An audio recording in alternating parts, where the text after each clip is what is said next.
Sparky.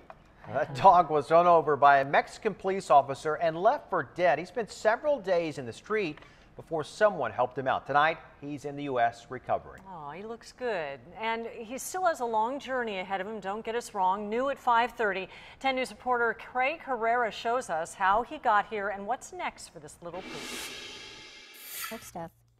Yeah, he's a good boy. Meet Kiwi. If dogs could talk, this poodle would have quite the story to tell. Kiwi is a little guy who survived being hit by a policeman in Tijuana. People who saw this pup get run over say the officer kept going. And left on the side of the road. He was there for 3 days.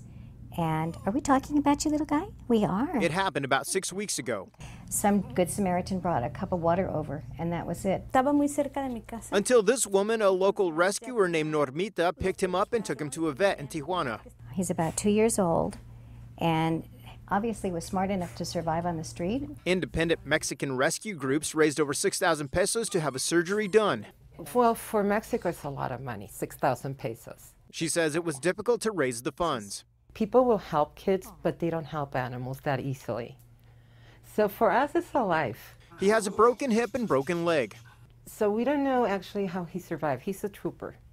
He really, really wanted to live. These pins help keep his back and hips straight. So that ultimately he will have full recovery and be able to run and frolic and play and be the best little guy that he can possibly be. And Kiwi has a great personality. He's about 2 years old, and now he has about 3 to 4 months of recovery here in the U.S. We've used underwater therapy and treadmills when we've rehabbed dogs. Something he would never get across the border. In Mexico, we don't have the facilities to do the rehab.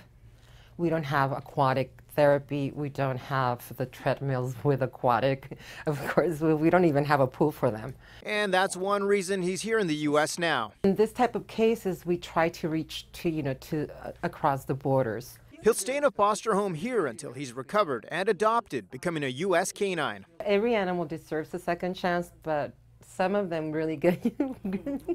They grow on you like this guy. In Claremont Mesa, Craig Herrera. Yes, we love him. 10 He News. knows. Craig is smitten. I think we all are. He loves that dog. That dog's a little trooper, survivor. Yeah, and Kiwi will need at least one more surgery, possibly 2. If you would like more information about this dog and the rescue group now helping him here in the U.S., go to our website and click on the red television button.